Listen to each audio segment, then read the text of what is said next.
नमो नमः छात्रों, आज की कक्षा में पुनः आप सभी का बहुत बहुत स्वागत है। मैं सुदर्शन जैन, माध्यमिक शिक्षक, शासकीय हाई स्कूल डुंगासरा, जिला सागर, मध्य प्रदेश। आज मैं आपसे द्वंद्व, बहुब्रीहि और अव्ययी भाव समास के बारे में चर्चा करूंगा। प्रिय छात्रों, पूर्व की संस्कृत कक्षा में हम सभी ने तत्पुरुष, द्विगु और कर्मधारय समास को पढ़ा था। समास की परिभाषा भी पढ़ी थी।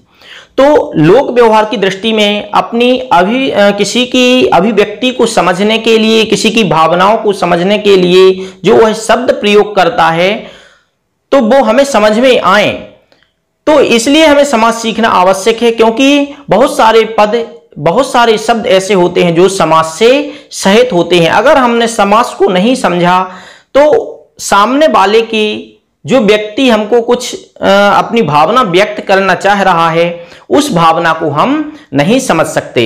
इसलिए समास सीखना बहुत ज्यादा आवश्यक है। तो हमने जो पूर्व में तत्पुरुष, द्विगु और कर्मधारय समास पढ़ा था, संक्षेप में आज हम एक बार पुनः देखेंगे कि जो बीच में विभक्ति होती है, तत्पुरुष समास में उत्तर पद प्रधान रहता है और पूर्व पद में जो विभक्ति होती है उसका हम लोप कर देते हैं, उसको छुपा लेते हैं। तो कोई भी समास हो उसमें बीच की विभक्ति का हम लोप करते हैं, इसीलिए उसका नाम समास होता है। तो यहां पर द्वितीय में जो ग्रामम जो अम है उसका हम लोप करके ग्राम प्लस गतः, ग्राम गतः बन जाएगा। अर्थात जो बीच में अम है उसका हमने लोप कर दिया तो ग्राम गता बन गया। उसी प्रकार तृतीया बाढ़तः, दीनाय दानम, दीन के लिए दान देना, गरीब के लिए दान देना। पापात मुक्तः, पाप से मुक्त, पाप से मुक्त। राज्ञा पुरुषा, राजा का पुरुष, शॉर्ट में कह देते हैं राज पुरुष है। तो ये समास युक्त शब्द हैं। सभायाम पंडिता, सभा में पंडित, सभायाम सभा में पंडित थोड़ी बोलते, सभा पंडित, उसकी सभा पंडित कौन है?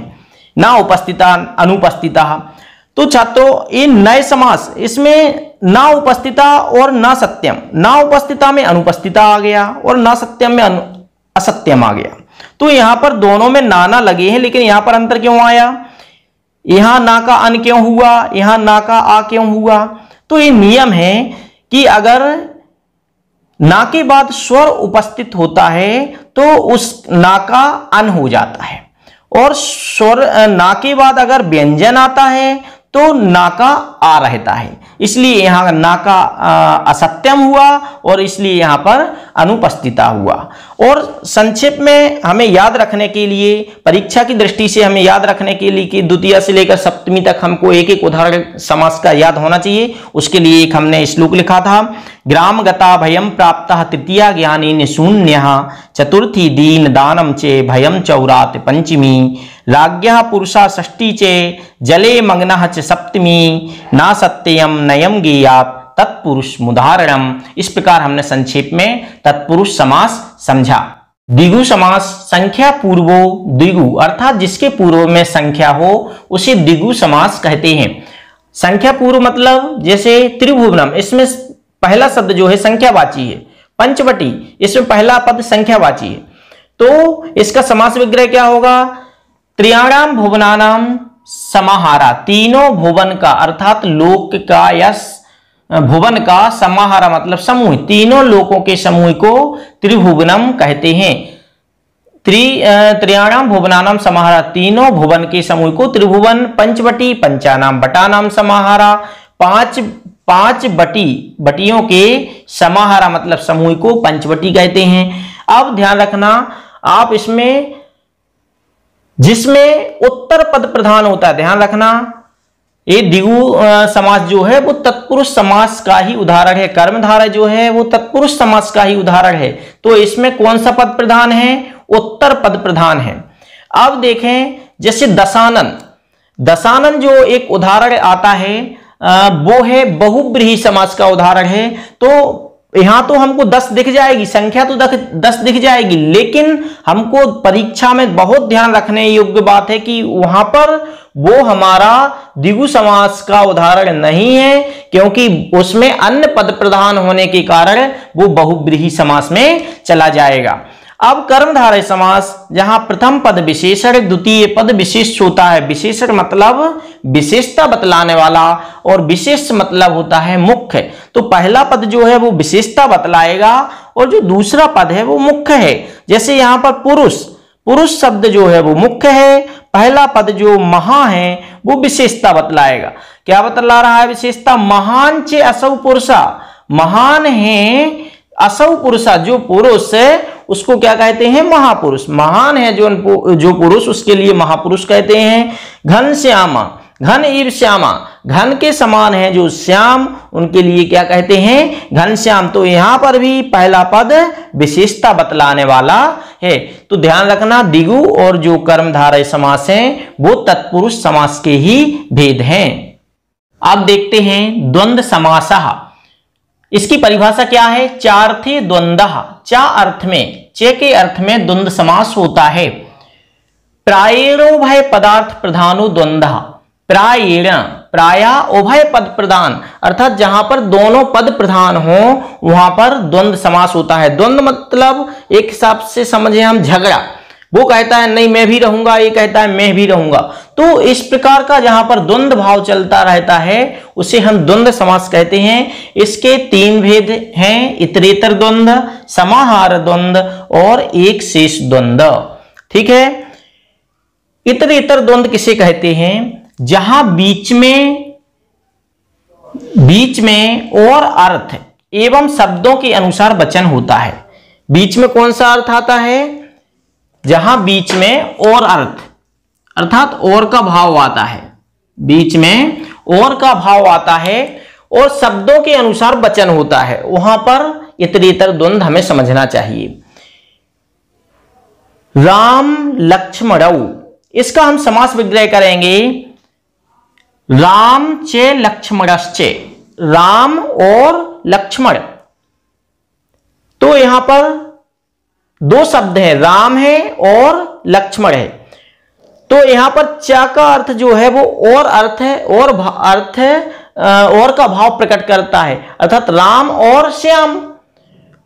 तो राम च लक्ष्मणश्चे, इसका हो गया राम लक्ष्मणौ। यहां पर अब हम दूसरा उदाहरण देखें। पत्र पुष्प फलानी, पत्र मतलब पत्ते, पुष्प मतलब पुष्प फूल और फलानी मतलब फल।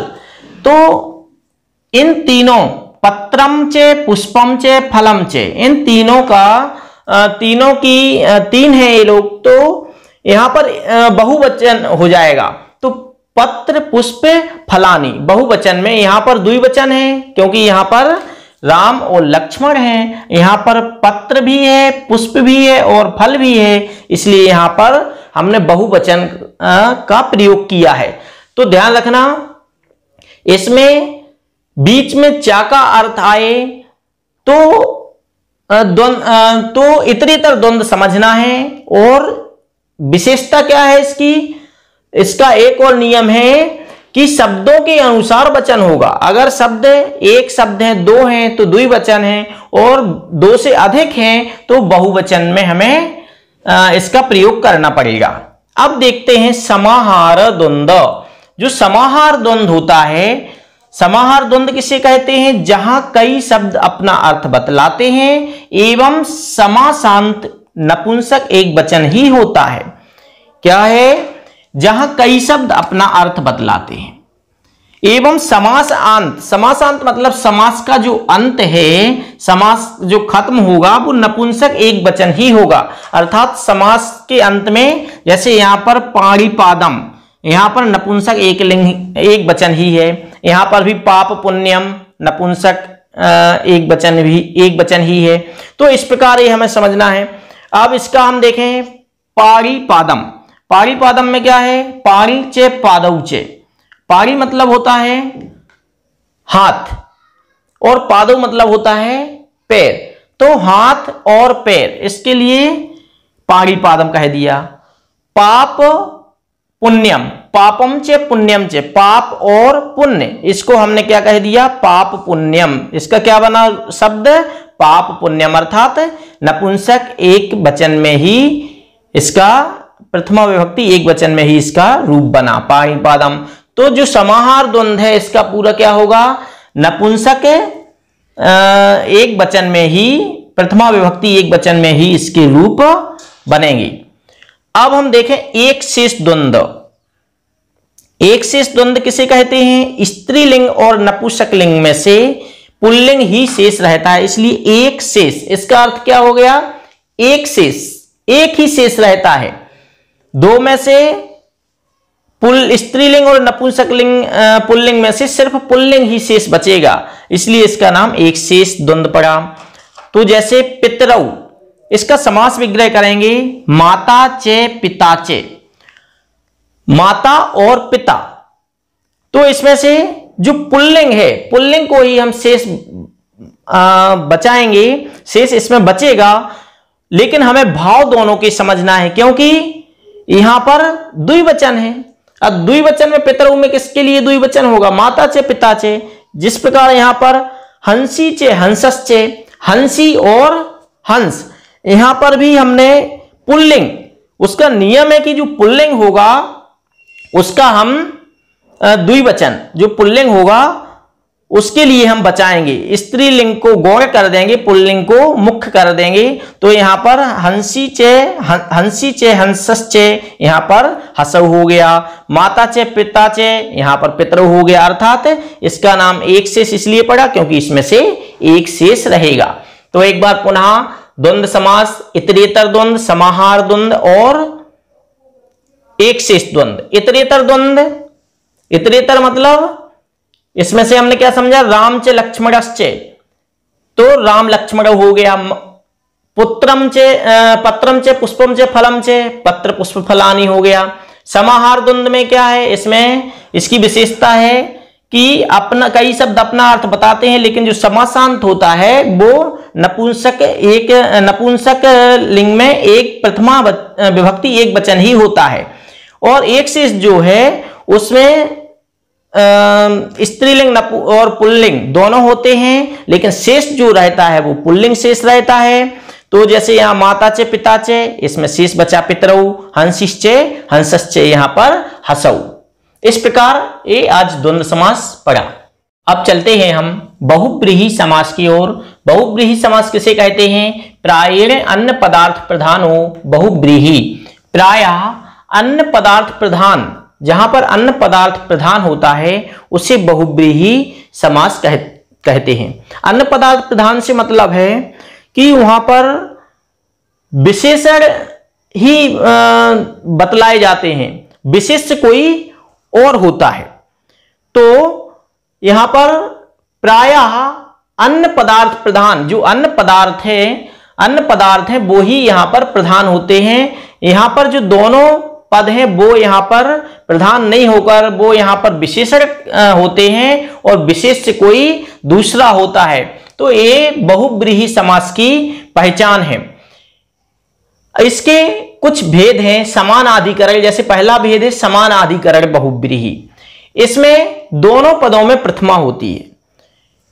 समान अधिकरण बहुब्रीहि जो होता है उसके दोनों पदों में प्रथमा होती है। इसमें कर्म से लेके हमने अधिकरण कारक को, अधिकरण तक के कारक को लेने का प्रयास किया है। तो जैसे कर्म कारक में प्राप्तम उदकम यम सह, प्राप्त किया है उदक जिसने, जिसको सा मतलब वह है, तो वो हो गया प्राप्तोदकः। ऊढ़ा रथा येन सह, धारण किया हुआ है रथ जिसने, वह क्या हो गया ऊढ़ रथा, ऊढ़ रथा। एक करण मतलब के द्वारा। तो यहां पर देखिए विभक्ति में सब में अंतर आ जाएगा, यम द्वितीया, एन तृतीया, यस्मई चतुर्थी, यस्मात् पंचमी, यस्य षष्ठी और यस्मिन सप्तमी। तो यहां पर सब में जो विभक्तियां हैं उसमें यहां पर जो अंतर है स्पष्ट दिखेगा। अब संप्रदान दत्त भोजनः, दत्तम भोजनम यस्मैषा, दिया गया है, दिया गया भोजन यस्मै जिसके लिए, सा मतलब वह है, किसको भोजन दिया, जिसके लिए हमने भोजन दिया वह क्या हो गया दत्त भोजना। अर्थात लेकिन वो दत्त भोजन कौन है? भिक्षिका, अर्थात जिसके लिए हमने भोजन प्रदान किया हुआ है वो दत्त भोजना हो गया। अर्थात हमने भोजन जिसको दिया वो दत्त भोजना। उसमें जो दत्त भोजन किसके लिए आ रहा है?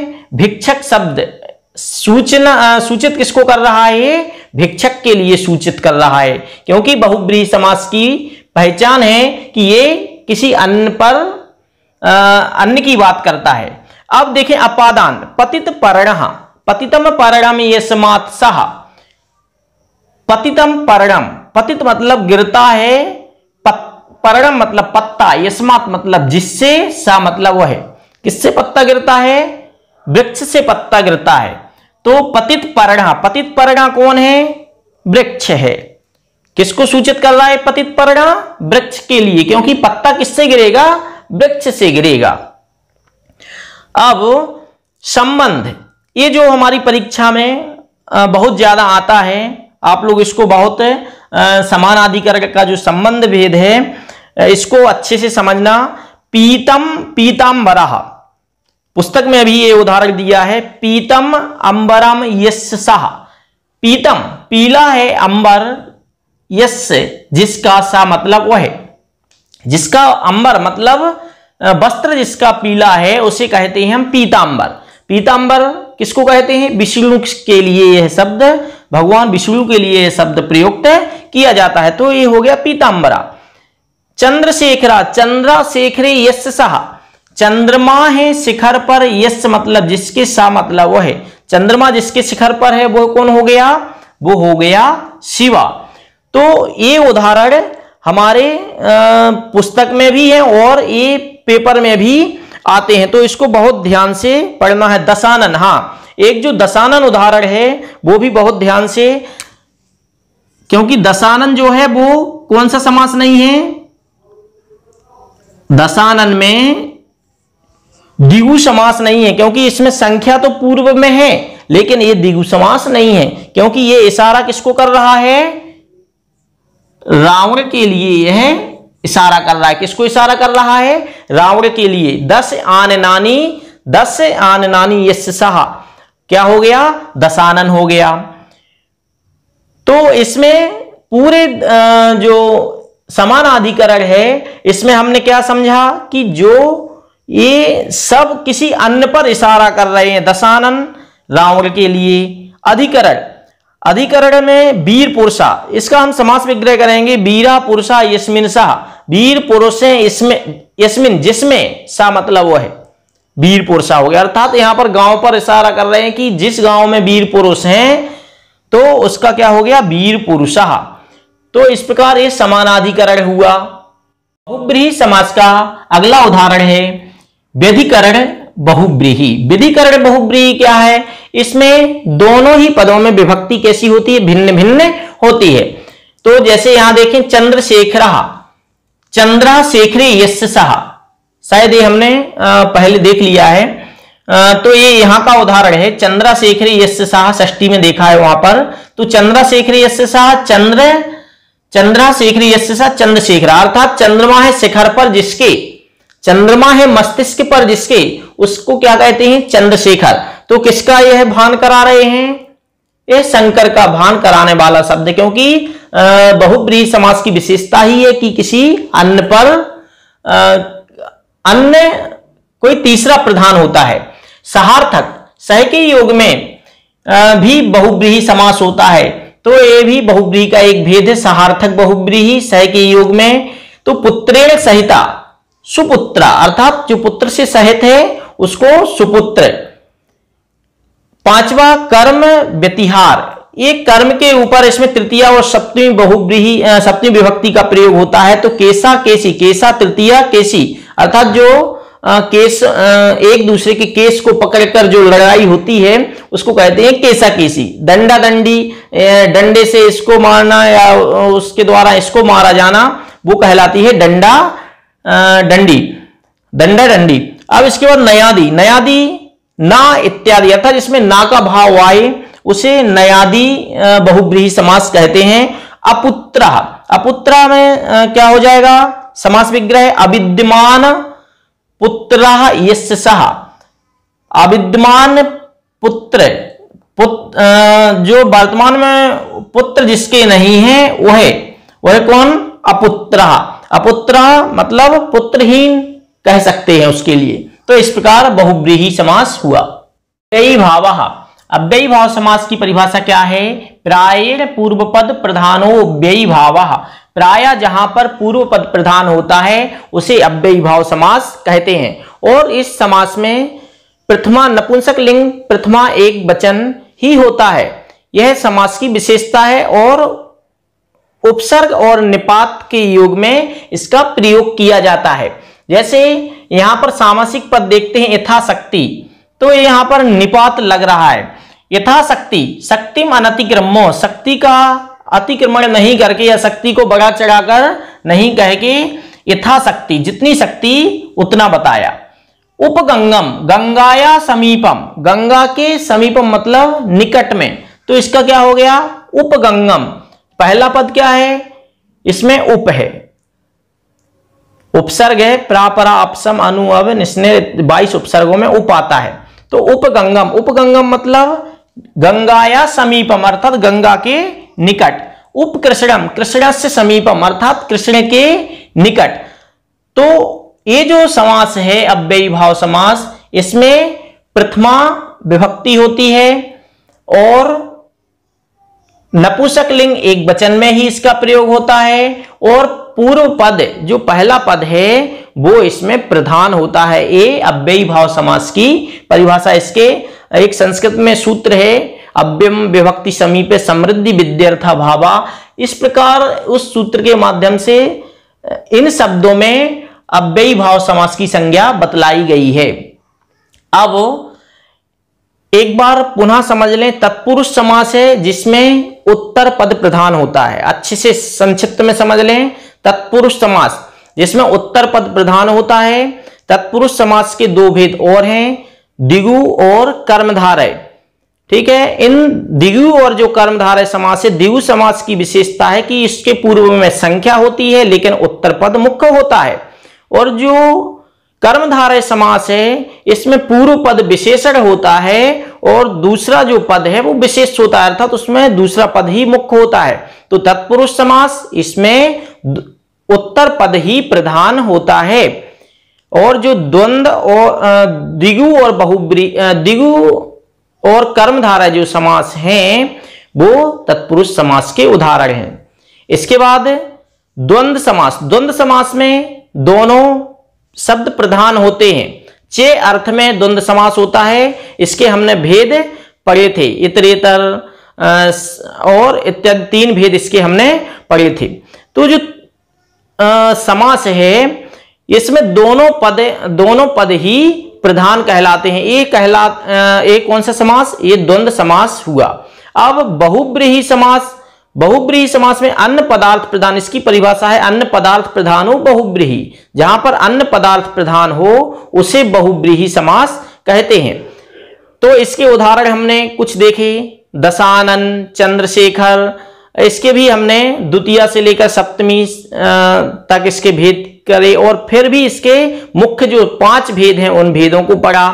इसके बाद आया अव्ययी भाव। अव्ययी भाव समास, इसमें क्या है? पूर्व पद प्रधान और पहला पद अव्यय भी है, प्रधान भी है और इसका जो अंत शेष रहता है वो कैसा रहता है? नपुंसक लिंग एक वचन ही इसमें शेष रहता है।